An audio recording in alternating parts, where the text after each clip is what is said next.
Hi കൂട്ടുകാർ, അസ്സലാമു അലൈക്കും വറഹ്മത്തുള്ളാഹി തആല വബറകാതുഹു. ഇംഗ്ലീഷ് മീഡിയം സ്കൂൾ മദ്രസയിലെ 4ാം ക്ലാസ്സിലെ അദ്റസ് ഹാമിഷ് വൈസ്രൂൻ ഉലൂമുദ്ദീനിലെ 25ാമത്തെ പാഠം റളിയല്ലാഹു അൻഹു വറളു അൻഹും. അല്ലാഹു തആല അവരെ തൃപ്തിപ്പെട്ടു, അവരും അല്ലാഹു തആലയിൽ തൃപ്തിപ്പെട്ടു എന്നർത്ഥം വരുന്ന പാഠഭാഗമാണ്. നമുക്ക് പാഠം മനസ്സിലാക്കാം. ബിസ്മില്ലാഹിർ റഹ്മാനിർ റഹീം. നമ്മൾ കഴിഞ്ഞ പാഠത്തിൽ നബി സല്ലല്ലാഹു അലൈഹി വസല്ലമ മദീനയിലെത്തിയപ്പോൾ അവരെ സ്വീകരിച്ച അൻസാറുകളെ കുറിച്ച് പറഞ്ഞു. മദീനയിൽ നബി സല്ലല്ലാഹു അലൈഹി വസല്ലമയുടെ കൂടെ ഹിജ്റ ചെയ്ത് എത്തിയ മുഹാജിറുകളെ കുറിച്ച് നമ്മൾ പറഞ്ഞു. അപ്പോൾ അതിനെക്കുറിച്ചാണ് ഇതിൽ നമുക്ക് മനസ്സിലാക്കാനുള്ളത്. നമുക്ക് പാഠം വായിക്കാം. ബിസ്മില്ലാഹിർ റഹ്മാനിർ റഹീം. അൻസാറുകൾ 2 പ്രമുഖ ഗോത്രങ്ങളായിരുന്നു, ഔസ് ഹസ്റജ്. അൻസാറുകളിലെ 2 പ്രമുഖ ഗോത്രങ്ങളാണ് ഔസ് ഹസ്റജ്. കലഹിച്ചും തമ്മിൽ തല്ലിയും കഴിഞ്ഞുകൂടിയവർ, നിസാര കാര്യങ്ങൾക്കു പോലും വർഷങ്ങളോളം യുദ്ധം ചെയ്തവർ. ഇസ്ലാം അവരെ ഒന്നിപ്പിച്ചു. എല്ലാം മറന്ന് അവർ സഹോദരങ്ങളായി. ഔസും ഹസ്റജും അവർ വർഷങ്ങളോളായിട്ട് കലഹിച്ചും തല്ലുകൂടിയൊക്കെ കഴിഞ്ഞവരായിരുന്നു. നബി സല്ലല്ലാഹു അലൈഹി വസല്ലമയും സഹാബികളും മദീനയിലെത്തി ഇസ്ലാം പ്രചരിച്ചതോടെ അവരെ കലഹങ്ങളും പ്രശ്നങ്ങളൊക്കെ മറന്ന് അവർ സഹോദരങ്ങളായി. മനസ്സിലാക്കുക, ഇസ്ലാമാണ് അവരെ ഒന്നിപ്പിച്ചത്. മനസ്സിലാക്കുക, മക്കയിൽ നിന്നെത്തിയ മുഹാജിറുകളെ അവർ സ്നേഹിച്ചു. മക്കയിൽ നിന്നെത്തിയ മുഹാജിറുകളെ അവർ സ്നേഹിച്ചും സഹായിച്ചും തൊഴിൽ നൽകി, വീട് നൽകി. അവർ ഏകോദര സഹോദരന്മാരായി. അന്നു മുതൽ മദീനക്കാരായ സഹാബികൾ അൻസാറുകൾ എന്നറിയപ്പെട്ടു.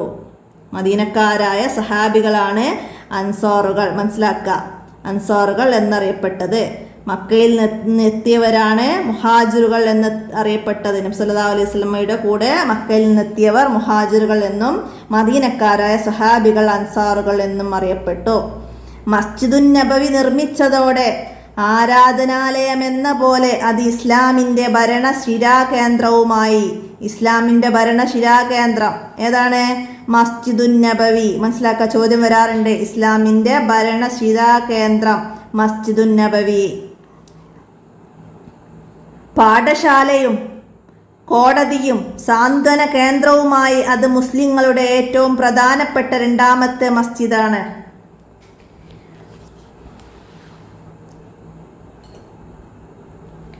പാഠശാലയും കോടതിയും സാന്ത്വന കേന്ദ്രവും ഒക്കെയായി മസ്ജിദുൻ നബവി. പാഠശാലയും കോടതിയും സാന്ത്വന കേന്ദ്രവുമൊക്കെ ആയി മാറി. അത് മുസ്ലിങ്ങളുടെ ഏറ്റവും പ്രധാനപ്പെട്ട 2ാമത്തെ മസ്ജിദാണ്. 2ാമത്തെ മസ്ജിദ്. അപ്പോൾ 1ാം സ്ഥാനത്ത് നിൽക്കുന്നത് മസ്ജിദുൽ ഹറാമും, 2ാം സ്ഥാനത്ത് നിൽക്കുന്നത് മസ്ജിദുൻ നബവിയും, 3ാം സ്ഥാനത്ത് നിൽക്കുന്നത് മസ്ജിദുൽ അഖ്സായും. മനസ്സിലാക്കുക, 1 മസ്ജിദുൽ ഹറാം, 2 മസ്ജിദുൻ നബവി, 3 മസ്ജിദുൽ അഖ്സ. യഥാക്രമം 1ഉം 3ഉം സ്ഥാനങ്ങൾ അലങ്കരിക്കുന്നു. മസ്ജിദുൽ ഹറാമും മസ്ജിദുൻ നബിയും. അപ്പോൾ ഇടയിൽ 2ാം സ്ഥാനം മസ്ജിദുൻ നബവി. അപ്പോൾ ഇത് നന്നായിട്ട് മനസ്സിലാക്കുക. ഈ മസ്ജിദിൻ്റെ ചാരത്തായിരുന്നു നബി സല്ലല്ലാഹു അലൈഹി വസല്ലമയുടെ പത്നിമാരുടെ വീടുകൾ. ഏത് മസ്ജിദിൻ്റെ? മസ്ജിദുൻ നബവിയുടെ. മസ്ജിദുൻ നബവിയുടെ അടുത്താണ് നബി സല്ലല്ലാഹു അലൈഹി വസല്ലമയുടെ പത്നിമാരുടെ വീട്.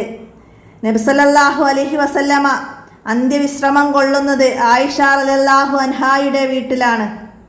ആയിഷ റളിയല്ലാഹു അൻഹായുടെ വീട്ടിലാണ് നബി സല്ലല്ലാഹു അലൈഹി വസല്ലമ അന്ത്യവിശ്രമം കൊള്ളുന്നത്. അൽ ഖബർ ഷരീഫിനും നബി സല്ലല്ലാഹു അലൈഹി വസല്ലമയുടെ മിമ്പറയ്ക്കും ഇടയിലുള്ള സ്ഥലമാണ് റൗള ഷരീഫ്. ഇമ്പോർട്ടൻ്റ് ചോദ്യമാണ്, മനസ്സിലാക്കുക. എന്താണ് റൗള ഷരീഫ്? നബി സല്ലല്ലാഹു അലൈഹി വസല്ലമയുടെ ഖബർ ഷരീഫിനും നബി സല്ലല്ലാഹു അലൈഹി വസല്ലമയുടെ മിമ്പറയ്ക്കും ഇടയിലുള്ള സ്ഥലമാണ് റൗള ഷരീഫ്. അടയാളപ്പെടുത്തി പഠിക്കട്ടോ. അൽ ഖബർ ഷരീഫിനും നബി സല്ലല്ലാഹു അലൈഹി വസല്ലമയുടെ മിമ്പറയ്ക്കും ഇടയിലുള്ള സ്ഥലമാണ് റൗള ഷരീഫ്.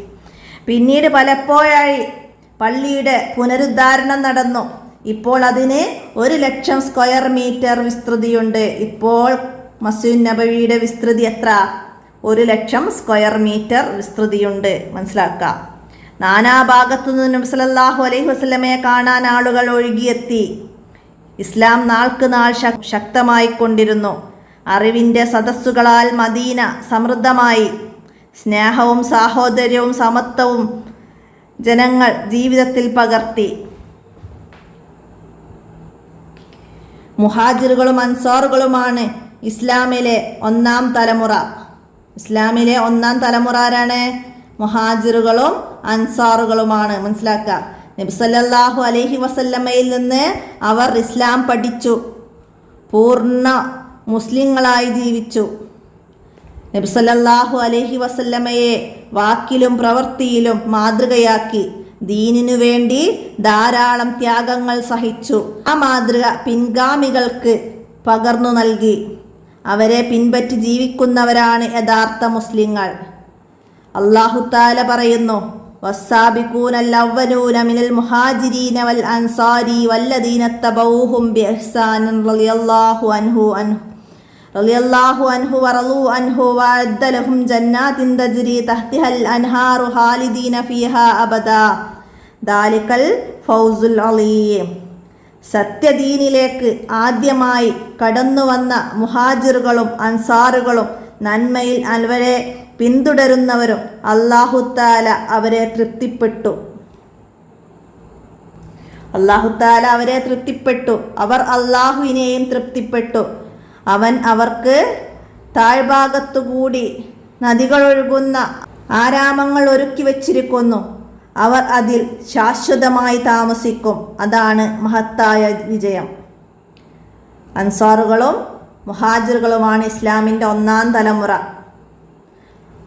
അവരാണ് നബി സല്ലല്ലാഹു അലൈഹി വസല്ലമയുടെ വാക്കിലും പ്രവൃത്തിയിലും മാതൃകയാക്കി ദീനിനു വേണ്ടി ധാരാളം ത്യാഗങ്ങൾ സഹിച്ച് ജീവിച്ചവർ. അവരെ പിൻപറ്റി ജീവിക്കുന്നവരാണ് യഥാർത്ഥ മുസ്ലിങ്ങൾ.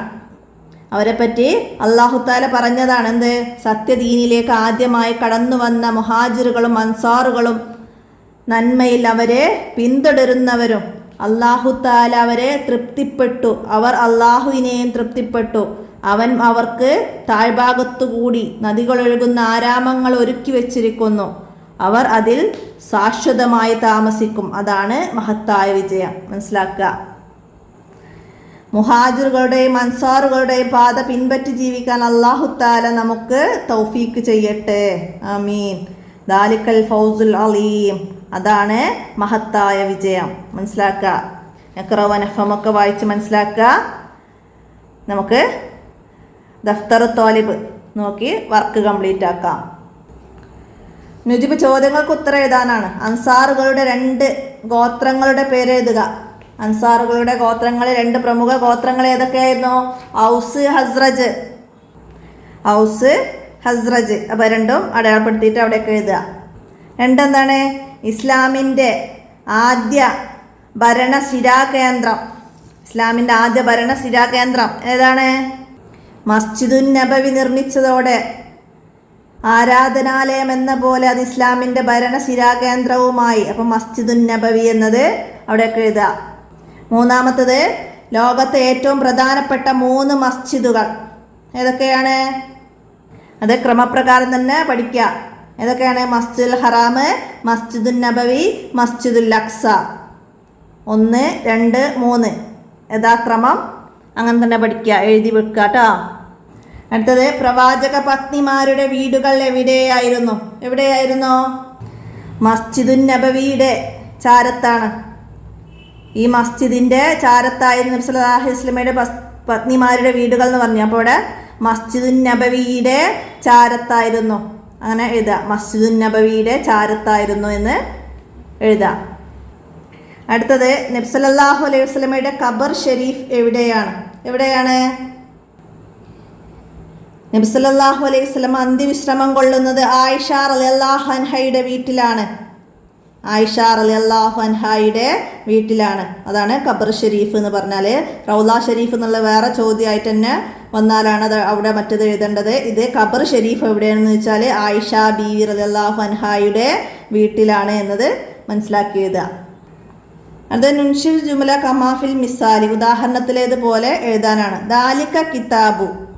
അതുപോലെ മിമ്പറുൻ കലമുൻ നെഹറുൻ എന്നത് ഉദാഹരണത്തിലേതുപോലെ എഴുതണം. അപ്പോൾ ദാലിക കിതാബുൻ എന്നത് ദാലിക മിമ്പറുൻ, ദാലിക കലമുൻ, ദാലിക നെഹ്റുൻ എന്നത് എഴുതുക. അപ്പോൾ അതുപോലെ എഴുതുക. ദാലിക കിതാബുൻ അതൊരു കിതാബാണ്. അതുപോലെ ദാലിക മിമ്പറുൻ അതൊരു മിമ്പറാണ്. ദാലിക കലമുൻ അതൊരു പേനയാണ്. ദാലിക നെഹ്റുൻ അതൊരു പുഴയാണ്, നദിയാണെന്നൊക്കെ പറയില്ല. അപ്പോൾ അത് മനസ്സിലാക്കുക. അടുത്തത് അതുപോലെ തന്നെ തിൽക്ക തോവിലത്തുൻ അതൊരു മേശയാണ്. അതുപോലെ ജന്നത്ത്, ഷംസ്, മദീന എന്നത് അതുപോലെ തിൽക്ക ജന്നത്തുൻ, തിൽക്ക ഷംസ്, തിൽക്ക മദീന അതതുപോലെ ഇവിടെ എഴുതാം. ജന്ന സ്വർഗം, ഷംസ് സൂര്യൻ, മദീന മദീനയാണ്. മനസ്സിലാക്കുക. അടുത്തെന്താണ്? ഗണ്ണിക എഴുതണം. മുഹാജിറും വൽ അൻസാറും അതിനെ കുറിച്ചിട്ടൊരു ഗണ്ണിക എഴുതണം. എന്തെഴുതാം നമുക്ക്?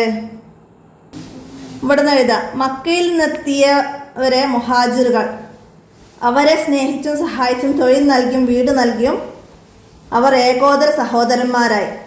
അന്ന് മുതലാണ് മദീനക്കാരായ സഹാബികൾ അൻസാറുകൾ എന്നറിയപ്പെട്ടത്. അതുവരെ ആദ്യം എഴുതുക. പിന്നെ ഇവിടുന്ന് എഴുതാം. മുഹാജിറുകളും അൻസാറുകളുമാണ് ഇസ്ലാമിൻ്റെ ഒന്നാം തലമുറ. നബി സല്ലല്ലാഹു അലൈഹി വസല്ലമയിൽ നിന്ന് അവർ ഇസ്ലാം പഠിച്ച് പൂർണ്ണ മുസ്ലിങ്ങളായി ജീവിച്ചു. നബി സല്ലല്ലാഹു അലൈഹി വസല്ലമയെ വാക്കിലും പ്രവൃത്തിയിലും മാതൃകയാക്കി. ദീനിനു വേണ്ടി ധാരാളം ത്യാഗങ്ങൾ സഹിച്ചു. ആ മാതൃക പിൻഗാമികൾക്ക് പകർന്നു നൽകി. അവരെ പിൻപറ്റി ജീവിക്കുന്നവരാണ് യഥാർത്ഥ മുസ്ലിങ്ങൾ. അത്രയും ചേർത്തിട്ട് മുഹാജിർ അൻസാർ എന്നതിനെ കുറിച്ച് നമുക്ക് പാരഗ്രാഫ് തയ്യാറാക്കാം. അടുത്തത് തഹസീസാണ്. എന്താണ്?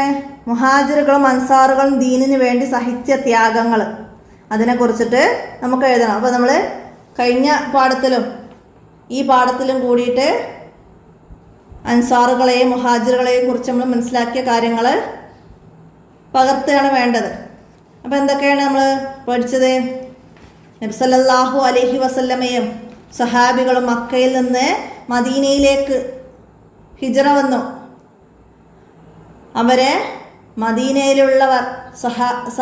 മദീനയിലുള്ളവർ സ്വീകരിച്ചു. ഞാൻ സംരക്ഷിക്കാം, ഞാൻ ഏറ്റെടുക്കാം. മുഹാജിറുകളുടെ സംരക്ഷണം ഏറ്റെടുക്കാൻ അൻസാറുകൾ തർക്കിച്ചു. അനന്തരം നറുക്കിടാൻ തീരുമാനിച്ചു. ഓരോ മുഹാജിറിനെയും ഓരോ അൻസാരിക്കും നബി സല്ലല്ലാഹു അലൈഹി വസല്ലമ ഏൽപ്പിച്ചു കൊടുത്തു. മക്കയിൽ നിന്നെത്തിയ മുഹാജിറുകളെ അവർ സ്നേഹിച്ചു, സഹായിച്ചു, തൊഴിൽ നൽകി, വീട് നൽകി. അവർ ഏകോദര സഹോദരന്മാരായി. അന്ന് മുതലേ മദീനക്കാരായ സഹാബികൾ അൻസാറുകൾ എന്നറിയപ്പെട്ടു. അപ്പോൾ അതൊക്കെ അവർ ദീനിനു വേണ്ടി സഹിച്ച ത്യാഗങ്ങളാണ്. അപ്പോൾ നിങ്ങൾക്ക് പാഠത്തെ ആസ്പദമാക്കിയിട്ട് പറഞ്ഞതാണ്. അല്ലാതെ നിങ്ങൾക്ക് ചരിത്രങ്ങളൊക്കെ മനസ്സിലാക്കിയാൽ അവർ സഹിച്ച ത്യാഗങ്ങളൊക്കെ ചരിത്രഭാഗത്ത് നിന്ന് നിങ്ങൾക്ക് ലഭിക്കുന്നതാണ്. അപ്പോൾ വർക്കായിട്ട് എഴുതുകയാണെങ്കിൽ അതൊക്കെ എഴുതിയാൽ മതി. നമുക്ക് പാഠത്തു നിന്നുള്ള കാര്യങ്ങളാണ് എക്സാമിനൊക്കെ വരിക. അപ്പോൾ അത് മനസ്സിലാക്കി പഠിക്കുകയാണ് ഏറ്റവും നല്ലത്. മനസ്സിലാക്കി പഠിക്കുക. അപ്പോൾ ഇതിൽ വരാത്ത ചോദ്യങ്ങളുണ്ട് പാഠഭാഗത്തിൽ. എന്താണ് റൗള ഷരീഫ്? അത് മനസ്സിലാക്കി പഠിക്കുക. അപ്പോൾ ഇത്രയാണ് ഈ പാഠഭാഗത്തിൽ നിങ്ങൾക്ക് മനസ്സിലാക്കാനുള്ളത്. എല്ലാവരും മനസ്സിലാക്കുക, ഉപകാരപ്പെടുത്തുക. വീഡിയോ കൂട്ടുകാർക്കൊക്കെ ഷെയർ ചെയ്ത് കൊടുക്കുക. അസ്സലാമു അലൈക്കും വറഹ്മത്തുള്ളാഹി വബറകാതുഹു.